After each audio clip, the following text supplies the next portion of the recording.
हिंदी में यूपीएससी की तैयारी से संबंधित प्रोग्राम्स को देखने के लिए सब्सक्राइब करें स्टडी IQIAS हिंदी।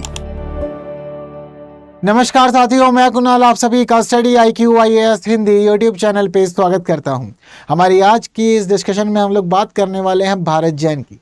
भारत जैन यानी कि भारत का देसी चैट जीपीटी। अब ये क्यों है खास और क्या है इससे जुड़ा हुआ मामला, आइए आगे बढ़ते हुए समझ लेते हैं। तो देखिए, union minister doctor Jitendra Singh launches Bharat Gen, India's first of its kind indigenously developed government funded AI based multi modal LLM यानी कि large language model for Indian languages at Bharat Gen summit. तो देखिए, भारत जैन समिट हो रही थी, तो भारत जैन समिट जो हुई है यहीं पर ही हमारे केंद्रीय मंत्री जो हैं डॉक्टर जितेंद्र सिंह, उन्होंने भारत जैन को लॉन्च कर दिया। बट अब जरूरी है कि हम लोग समझें कि दरअसल ये जो भारत जैन शुरू किया गया है, इसके पीछे का क्या उद्देश्य है, किसके द्वारा इसको विकसित किया गया है और बाकी इससे जुड़ी हुई और बातें इनको जानना समझना जरूरी है। तो देखिए, आज की क्लास में क्या क्या शामिल है, हम क्या क्या पढ़ने वाले हैं, चर्चा में क्यों, संबंधित तथ्य, भारत जैन, इसको किसने विकसित किया, किसने इसको लागू किया, इसको समर्थन किसने दिया और इसका उद्देश्य क्या है, ये सब कुछ भी समझेंगे हम लोग। जनरेटिव AI हैकाथॉन 2025 भी समझेंगे और भाषिणी को भी समझेंगे। ये सारे आज के हमारे महत्वपूर्ण बिंदु हैं।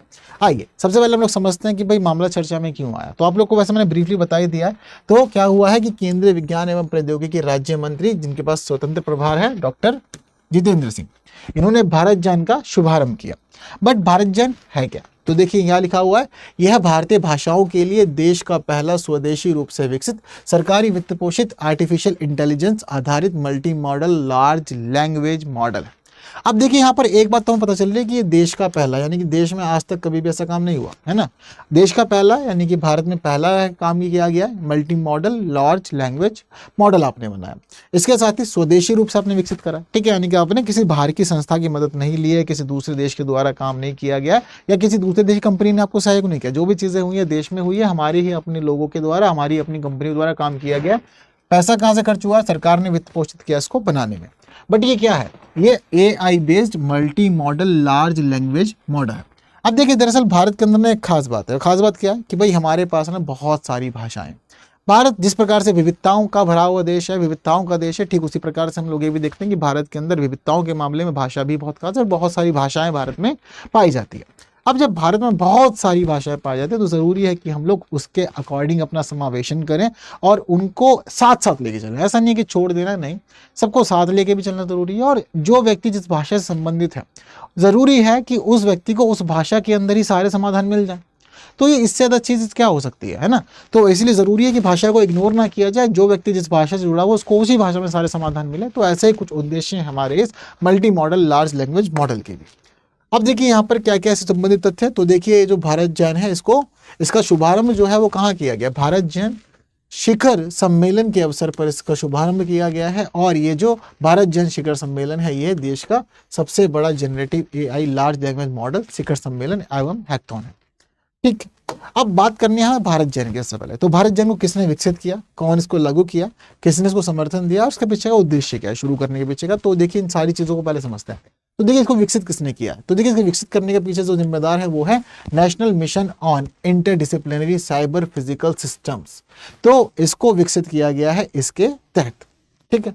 तो इसी के अंतर्गत इसको विकसित किया गया। तो याद रखिएगा, national mission on interdisciplinary cyber physical systems जो है, इसी के अंतर्गत इसको विकसित किया गया है। लागू कौन कर रहा है इसको? तो लागू करने की जिम्मेदारी जो है वो IIT बॉम्बे में है, ठीक है। तो इसे IIT बॉम्बे में IoT और IOE के लिए TIH फाउंडेशन के जरिए लागू किया गया है। तो लागू करने का काम किसके लिए हुआ है? IIT बॉम्बे के लिए हुआ है। और IIT बॉम्बे के अंदर IoT और IOE के लिए इसको TIH फाउंडेशन के द्वारा लागू किया गया, ठीक है। तो देखिए, लागू करने वाला कौन है? TIH फाउंडेशन, ठीक है। IIT बॉम्बे में IoT और IOE के लिए क्या होता है? IoT and IOE। किसी को पता है क्या? जिसको पता है वो कमेंट करना। बट देखो, उसका सिंपल सा मामला ये है कि IoT यानी कि इसका मतलब होता है इंटरनेट ऑफ थिंग्स, ठीक है। तो इसको कहते हैं हम लोग इंटरनेट ऑफ थिंग्स। और IOE का मतलब होता है इंटरनेट ऑफ एवरीथिंग। तो IIT बॉम्बे में IoT और IOE के लिए इसको TIH फाउंडेशन के जरिए लागू करने का कार्य किया गया। ठीक है। अब समर्थन किसने दिया? तो देखिए, इसको दरअसल जो बनाया गया, इसको विकसित किया गया, इसमें विज्ञान और प्रौद्योगिकी विभाग द्वारा समर्थित है ये पूरा का पूरा कार्यक्रम, और इसमें प्रमुख शैक्षणिक संस्थानों, विशेषज्ञों और नवोन्मेषकों के द्वारा एक मजबूत गठबंधन शामिल है। तो इनके द्वारा ये समर्थित है कार्यक्रम। उद्देश्य क्या है? तो देखिए, इसका उद्देश्य देश की भाषाई और सांस्कृतिक विविधता में AI के विकास में क्रांति लाना है। तो मेनली हम लोग क्या चाहते हैं इसको शुरू करने के पीछे? भाषाई और सांस्कृतिक विविधता जो है हमारी, उसके मामले में ये AI के विकास में क्रांति लेकर आए, यानी कि हमारे ये भाषाओं के मामले में एक अच्छा खासा सपोर्ट सिस्टम प्रोवाइड करे, भाषा के मामले में सभी को ये मदद करे, लोगों को कुछ भी जानना समझना है तो उसको भाषा स्विच ना करनी पड़े। जैसे पहले हम लोग क्या किया करते थे, पहले अगर हमें कुछ भी गूगल पे जानना होता था तो हम क्या करते थे, उसको इंग्लिश में ही लिखा करते थे, तो ही वो हमें अच्छे से मिल पाता था, हिंदी में नहीं मिल पाता था। लेकिन आजकल हम लोग चाहें तो जिस भी भाषा में सर्च करते हैं चीज़ें हमारी अवेलेबल हो जाती हैं, और भले ही वो अवेलेबल उस भाषा में ना हो, लेकिन गूगल उसको ऑटोमेटिकली ट्रांसलेट करके हमें हमारी भाषा में दिखाता है, ताकि ये हो कि हमारी रीच कंटेंट तक बनी रहे। तो ठीक उसी प्रकार की चाहत हम लोग रख रहे हैं, क्योंकि भाषा के मामले में भारत में विविधता बहुत ज़्यादा है, सांस्कृतिक विविधता बहुत ज़्यादा है, तो इस वजह से AI के विकास में क्रांति लेके आना चाहते हैं हम, ताकि AI हमारी भाषा के क्षेत्र से जुड़े, हमारी संस्कृति के क्षेत्र से जुड़े, और हम लोग को गहन जो हमारी ज़रूरत की सामग्री है वो हमें प्रदान करे ही करे। भारत जन क्या है? यह एक राष्ट्रीय मिशन है जिसका उद्देश्य ऐसी कृत्रिम बुद्धिमत्ता का सृजन करना है जो नैतिक, समावेशी, बहुभाषी हो तथा भारतीय मूल्य और भावनाओं में गहराई से निहित हो। तो देखिए, ये वाली बात मैंने आपको अभी बताई, जस्ट वही वाली बात निकल के आ गई है कि इसका उद्देश्य क्या? पहली बात तो एक राष्ट्रीय मिशन है, ठीक है, ये वाली बात ध्यान रखनी है। क्या है ये? अपने आप में यह एक राष्ट्रीय मिशन है, और इसका उद्देश्य क्या है? ऐसी कृत्रिम बुद्धिमत्ता का सृजन करना। किसको बनाना? AI बनाना। हम AI बनाना चाहते हैं, और कैसा AI बनाना चाहते हैं? जो नैतिक, समावेशी और बहुभाषी हो, ऐसा AI हम लोग बनाना चाहते हैं। और नैतिक, समावेशी और बहुभाषी AI क्या करेगा? ये भारतीय मूल्यों और भावनाओं में गहराई से निहित हो, ऐसा वाला AI हमें चाहिए। तो हम अपने मूल्यों को, जो हमारी भारतीय परंपराएं चली आ रही हैं, जो हमारे मूल्य हैं भारतीय संस्कृति के, वो मूल्य से जुड़ा हुआ हो, हमारी भावनाओं से जुड़ा हुआ हो, और इसके अलावा ये हमारे नैतिक, समावेशी और बहुभाषी हो हमारे लिए। बस हमारी यही चाहते हैं, एक ऐसा AI हमें चाहिए। तो मेनली जो हमारे भारत की तक चीज़ें चली आ रही हैं उससे हम लोग इसको जोड़ना चाहते हैं। यह प्लेटफॉर्म पाठ, भाषण और छवि के तौर तरीकों को एकीकृत करता है। यानी कि ये जो प्लेटफॉर्म है हमारा भारत जन, ये क्या करता है? पाठों को, भाषण को और छवि के तौर तरीकों को, सबको ये एकीकृत करने का काम करता है, यूनिफाइड करने का काम करता है, और ये हमें 22 भारतीय भाषाओं में निर्बाध AI समाधान प्रदान करता है। जैसे कि आपको मैंने भी बताया कि पहले हमें दिक्कतें हुआ करती थी, हमें भाषा चेंज करनी पड़ती समझने के लिए। जैसे खासतौर पर हमारी जो डिपेंडेंसी थी वो इंग्लिश के ऊपर थी, और सभी को समझाया जाता था इंग्लिश आना ज़रूरी है, अन्यथा आप बहुत कुछ नहीं कर पाओगे जीवन में। लेकिन अब दरअसल जो हमारा खुद का ये AI सॉल्यूशन आया है, हम लोगों ने जो भारत जन बनाया है, आप अपनी खुद की भाषाओं में जिससे जुड़े हुए हैं, आप उसके लिए आप उसका ही प्रयोग कर सकते हैं, उसके माध्यम से समाधान जान सकते हैं। लेकिन कैसे है? अभी फिलहाल ये हमारी 22 भारतीय भाषाओं के अंदर समाधान देता है हमें। जो हमारी संविधान की 8वीं अनुसूची के अंदर शामिल 22 भारतीय भाषाएं हैं, उन भाषाओं के मामले में अगर हमें कुछ भी समाधान चाहिए तो ज़रूरी ये नहीं है कि हम किसी और भाषा में स्विच करें। अगर हमारी कोई भाषा संविधान की 8वीं अनुसूची में है तो बिल्कुल हम बस अपनी उस भाषा के तहत ही सब कुछ जान समझ सकते हैं। अब हो सकता है कि आप कन्नड़ में सहज हो, आप जान लो, हो सकता है कि आप संस्कृत में सहज हो, आप जान लो, हो सकता है कि आप सहज हो तमिल के अंदर आप सहज है तो बिल्कुल पूछ सकते हैं। अगर आपको मराठी चाहिए तो बिल्कुल आप इस्तेमाल कीजिए, उसके तहत समाधान जानिए। यानी कि आप अगर AI को भी यूज़ कर रहे हैं तो AI आपको समाधान आपकी अपनी भाषा में दे रहा है। AI आपसे ये नहीं कह रहा है कि मुझसे आप इंग्लिश में बात कीजिए या मुझे इंग्लिश में पूछिए। AI कह रहा है आपसे कि आप जिस भाषा में सहज हैं, इन 22 भाषाओं के अंदर आप मुझसे उसी भाषा में कम्युनिकेट कीजिए, मैं आपको सारे जवाब आपके दूंगा ही दूंगा। अब इसको हम लोगों ने इस प्रकार से अलग अलग भाषाओं के लिए शुरू तो कर दिया। अब भारत में बोली जाने वाली भाषाओं की विविधता को बेहतर ढंग से दर्शाने के लिए भारत जैन ने भारत डेटा सागर नामक एक नई परियोजना भी शुरू की है। अब देखिए, इन सभी चीज़ों को करने के लिए, यानी सारा का सारा काम हम कैसे कर रहे हैं? भाषाओं के तहत कर रहे हैं। तो भारत में बोली जाने वाली भाषाओं की विविधता को बेहतर ढंग से दर्शाने के लिए भारत जैन के अंदर ही भारत डेटा सागर नामक एक नई परियोजना भी शुरू की गई है। ये भी एक अपने आप में इंपॉर्टेंट बात हो गई। तो भारत जैन कैसे चल रहा है? भारत जैन चल रहा है भारत डेटा सागर के सहारे। ये इसके अंदर की एक अलग परियोजना है, ठीक है।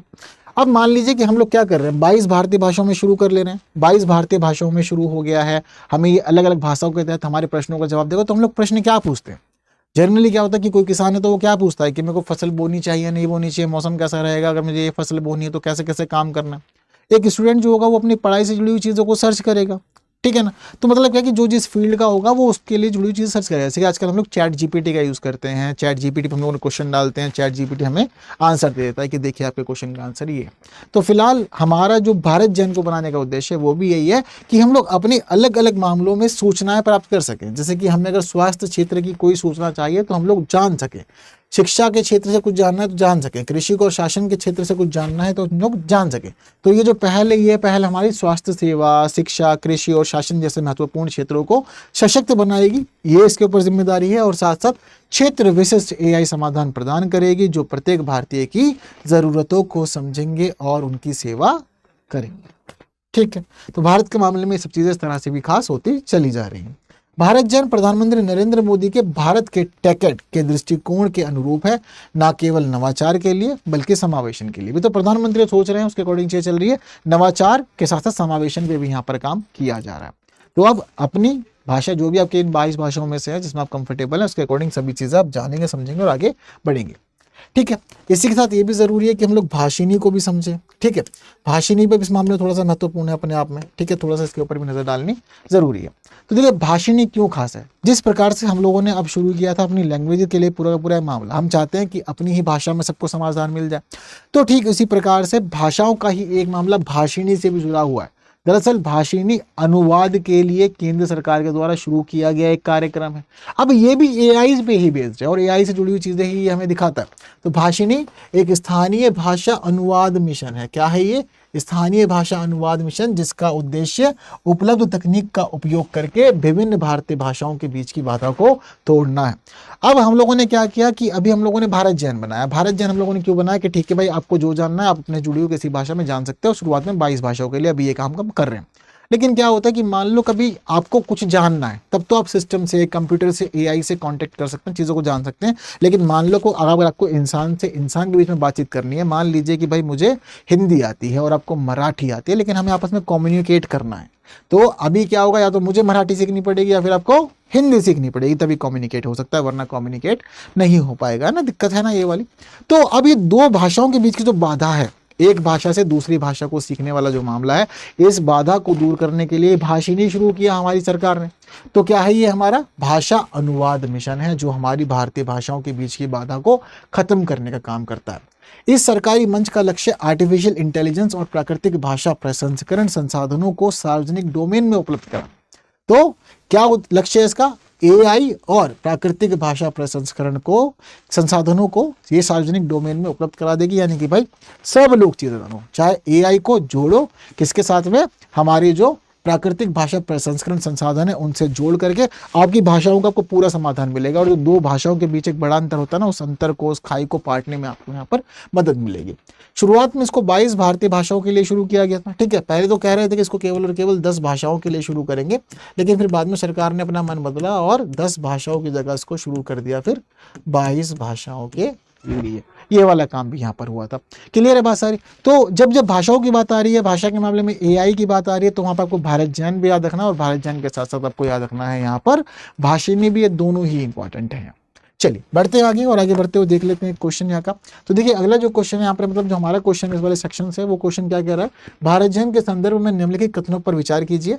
यह सभी भारतीय भाषाओं में निर्बाध एआई समाधान प्रदान करता है। इसने भाषाओं की बेहतर समझ के लिए भारत डेटा सागर नामक एक नई परियोजना शुरू की है। तो बताइए कौन सा सही है? केवल एक, केवल दो, दोनों, या कोई नहीं? इस प्रश्न का उत्तर आप सभी साथी मुझे कमेंट करेंगे। इसी के साथ आप लोगों के लिए इन्फॉर्मेशन ये है कि भाई दरअसल स्टडी IQ आप लोगों के लिए एक नया बैच शुरू कर रहा है। प्रतिज्ञा बैच है ये हमारा P2I बैच है। ये बैच उन लोगों के लिए खास है जो वर्ष 2026 की परीक्षा देना चाहते हैं।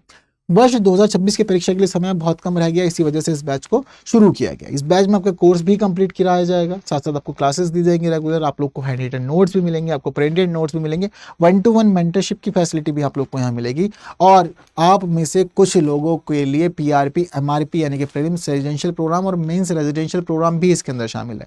हमारे यहाँ इस बैच के लिए एक मंथली टेस्ट भी होता है, और जो टॉप परफॉर्मर होता है उसको 11,000 का प्राइस भी दिया था।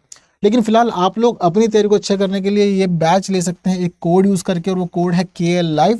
KL Live कोड अगर आप यूज़ करते हैं तो KL Live कोड यूज़ करने से आपको मिल जाएगा बेस्ट डिस्काउंट, और बेस्ट डिस्काउंट पे ये बैच आपको मिल जाएगा 30,999 रुपये मात्र पे। और एक बात और ध्यान रखिएगा कि अगर आप लोग आने वाले टाइम पे प्रीलिम्स एग्जामिनेशन को क्लियर कर लेते हैं तो आपकी पूरी फीस आपको वापस भी कर दी जाती है। हमारे इस बैच का एक खास फीचर ये भी है, तो देर नहीं करनी है, जल्द से जल्द एनरोल कर लेना है, क्योंकि भाई 10 जून को शाम 6 बजे तो ये बैच शुरू हो ही जाएगा। इसके अलावा जो लोग मुझसे जुड़ना चाहते हैं वो जुड़ सकते हैं टेलीग्राम पे, इंस्टाग्राम पे, फेसबुक पे, एक्स पे, और इसके साथ साथ इस QR कोड को स्कैन करके आप लोग पहुंच सकते हैं मेरे टेलीग्राम चैनल पे, जहां हम लोग फाइल्स को शेयर करते हैं। तो बस आज की क्लास में इतना ही। जितनी महत्वपूर्ण बातें हम लोगों को करनी थी वो सारी बातें हम लोगों ने कर ली। मैं उम्मीद करता हूँ सब कुछ आपको अच्छे से क्लियर हुआ होगा।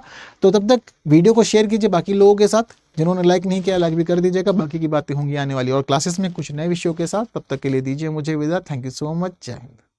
हिंदी में UPSC की तैयारी से संबंधित प्रोग्राम्स को देखने के लिए सब्सक्राइब करें स्टडी IQ IAS हिंदी।